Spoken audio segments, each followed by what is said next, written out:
Oración del corazón. Jueves de la 22ª semana del tiempo ordinario. Hoy celebramos a San Gregorio Magno, Papa, o llamado también Gregorio el Grande, doctor de la Iglesia, que siendo monje ejerció ya delegado pontificio en Constantinopla y después fue elegido romano pontífice. El Evangelio de San Lucas, capítulo 5, versículos 1 al 11. En aquel tiempo la gente se agolpaba alrededor de Jesús para oír la palabra de Dios. Estando él a orillas del lago de Genesaret, vio dos barcas que estaban junto a la orilla. Los pescadores habían desembarcado y estaban lavando las redes. Subió a una de las barcas, la de Simón, y le pidió que la apartara un poco de tierra. Desde la barca sentado enseñaba a la gente. Cuando acabó de hablar, dijo a Simón: «Rema mar adentro y echad las redes para pescar». Simón le contestó: «Maestro, nos hemos pasado la noche bregando y no hemos cogido nada, pero por tu palabra echaré las redes». Puestos a la obra, hicieron una redada de peces tan grande que reventaba la red. Hicieron señas a los socios de la otra barca para que vinieran a echarles una mano. Se acercaron a ellos y llenaron las dos barcas, que casi se hundían. Al ver esto, Simón Pedro se arrojó a los pies de Jesús diciendo: «Apártate de mí, Señor, que soy un pecador». Y es que el asombro se había apoderado de él y de los que estaban con él, al ver la redada de peces que habían cogido. Y lo mismo les pasaba a Santiago y a Juan, hijos de Zebedeo, que eran compañeros de Simón. Jesús dijo a Simón: «No temas, desde ahora serás pescador de hombres». Ellos sacaron las barcas a tierra y, dejándolo todo, lo siguieron. Gracias, Señor, por revelarme tu corazón misericordioso. Tu corazón sagrado me da la confianza de regresar a ti cada vez que caigo en el pecado. Sé que lo que más te puede ofender es que dude de tu misericordia. Por eso, en esta meditación, en esta oración del corazón, oh buen Jesús, ayúdame a saber escucharte y a descubrir cuál es tu voluntad para este día. Dios mío, dame la fe que me convierta en un instrumento dócil, que responda con prontitud a lo que quieras pedirme. Escucha el comentario del Papa Francisco. El Evangelio de hoy narra cómo Pedro confía en el Señor y tira las redes obteniendo una pesca milagrosa, tras una noche de trabajo en vano. La fe es un encuentro con Jesús, y me gusta pensar que Jesús pasaba la mayor parte de su tiempo en las calles, con la gente, y al anochecer se retiraba solo a rezar. El Evangelio usa la misma palabra sobre esa gente, sobre el pueblo, los apóstoles y Pedro. Se quedaron asombrados, y el pueblo sentía este estupor y decía: «Él habla con autoridad, nunca un hombre ha hablado así». En cambio, entre los que encontraban a Jesús había otro grupo que no dejaba entrar en sus corazones el asombro. Los doctores de la ley hacían sus cálculos, tomaban distancia y decían: «Es inteligente, dice cosas verdaderas, pero a nosotros no nos conviene». Los mismos demonios confesaban que Jesús era el Hijo de Dios, pero como los doctores de la ley y los malos fariseos no tenían la capacidad de asombrarse, estaban cerrados en su autosuficiencia, en su soberbia. Pedro reconoce que Jesús es el Mesías, pero confiesa que es un pecador. Los demonios llegan a decir la verdad sobre él, mientras que los doctores de la ley, si bien dicen es inteligente, es un rabino capaz, hace milagros, no dicen somos soberbios, somos autosuficientes, somos pecadores. La incapacidad de reconocerse pecadores nos aleja de la verdadera confesión de Jesucristo. Mirad, a veces he pensado, y lo leí en un título de un libro escrito hace ya algunos años, que Dios es la mar de raro. Este libro lo escribía un sacerdote, pensador y periodista mexicano. El autor explica en el prólogo de su libro el porqué de este título. Cuenta que un día, hace ya mucho tiempo, atendía en dirección espiritual a una joven religiosa que estaba pasando por un momento muy difícil en su vocación. Uno de esos periodos de desolación, de sequedad espiritual, en los que el alma sufre bastante interiormente, pero que Dios, nuestro Señor, aprovecha de un modo misterioso para purificarla y acercarla más a Dios. Y el padre le decía que Dios juega a los escondidas con los hijos, al escondite, que se los oculta para hacerse desear y buscar, y luego se les manifiesta para volverse a esconder, y que durante nuestra vida en este mundo muchas veces nos muestra su amor en forma de castigos que nos desconciertan, nos hace sufrir y llorar.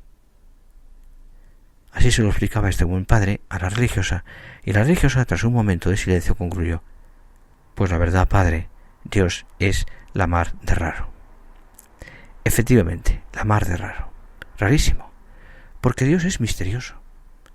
Más aún, Él mismo es un misterio que no podemos comprender, y en muchísimas ocasiones su modo de actuar nos sorprende, nos confunde y juega con nosotros.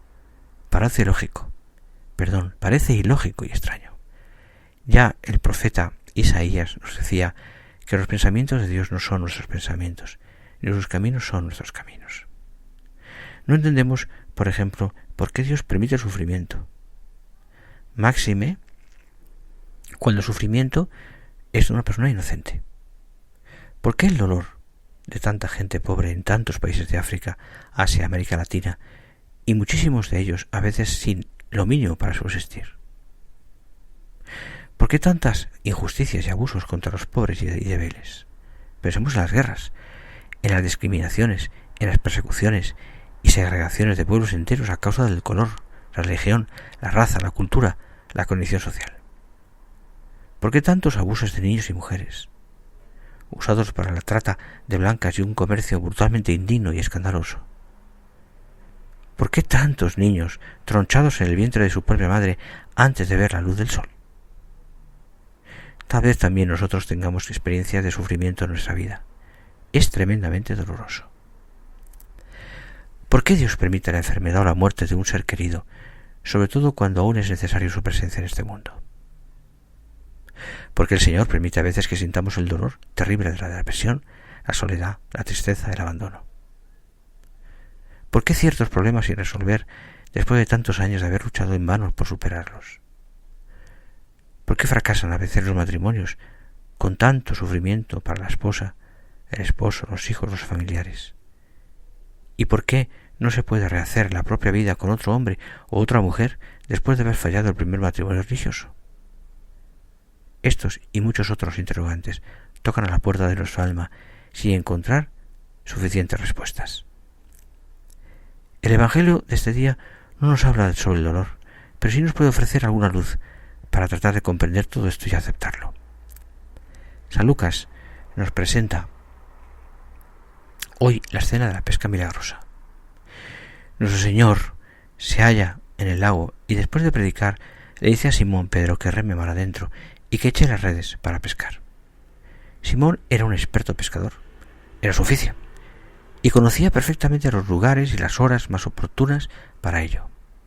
Él sabía de sobra que se pesca durante la noche, porque las aguas están tranquilas y los peces dormidos. Es más, se había pasado la noche entera bregando y no había cogido ni un miserable pez. Y ahora llega Jesús. Todavía no conocía Pedro a nuestro Señor, y sin conocer el arte y las gajas del oficio, le dice así, tranquilamente, que eche las redes para pescar. Pero Señor, le pudo decir Pedro, no es la hora de la pesca, ni el lugar ni las condiciones son apropiadas. Y humanamente tenía Pedro toda la razón del mundo. Cuando se callan las palabras de nuestra propia experiencia, de nuestras previsiones y cálculos humanos, nos hemos pasado toda la noche bregando. Cuando hemos probado la amargura del fracaso o de la desilusión, no hemos cogido nada. Entonces puede brotar el milagro, pero en tu nombre echaré las redes. Y eso es lo más maravilloso de todo. Y ya sabemos lo que pasó después. En realidad, este fue el verdadero milagro, que Pedro haya creído en Cristo, y cuando era todo ilógico, adverso y contradictorio para la razón, haya aceptado la orden del Señor y haya obedecido. La pesca sobreabundante y las redes repletas fueron ya solo una consecuencia. Para nuestro Señor no hay imposibles, porque Él es Dios. Y el único imposible es que nuestra voluntad no quiera adherirse a lo que Él quiere, y el milagro está precisamente ahí. Si echamos una ojeada a todo el Evangelio, nos daremos cuenta de que siempre actúa así nuestro Señor. Todos los milagros comienzan por la fe, y es la única condición que Él pone para poder actuar. Solo cuando aceptamos a Jesús con el corazón y doblamos las rodillas de nuestra mente, aunque humanamente no se vea nada, aunque el llanto explote en nuestra garganta y las lágrimas arrasen en nuestros ojos, cuando tengamos que esperar contra toda esperanza humana y sangre del corazón, si creemos en Él y lo aceptamos, así como Dios nos visita, es entonces cuando Jesús realiza el milagro. Sé que no es fácil y que necesitamos una fe muy grande, y la fe es un don de Dios. Pídesela con humildad. Pídela con humildad. Ojalá que también nosotros, como Pedro, creamos en ti, Señor, y obedezcamos tu palabra. Rema mar adentro y echa las redes para la pesca, y entonces veremos otro milagro en nuestra vida. Y te doy la bendición. Que Dios Padre te acompañe, esté en tu corazón, te cuide, te haga fuerte y alegre y fiel. Que el Dios Hijo te haga sentir su ternura y misericordia y te quite del corazón cualquier inquietud que te pueda hacer sufrir. Que Dios Espíritu Santo te dé luces en la inteligencia, fuerza en el corazón, ánimo renovado y decisión de amar con todo el corazón. Que María Santísima te haga sentir su calor de madre y su abrazo amoroso y tierno. En el nombre del Padre, y del Hijo, y del Espíritu Santo. Amén.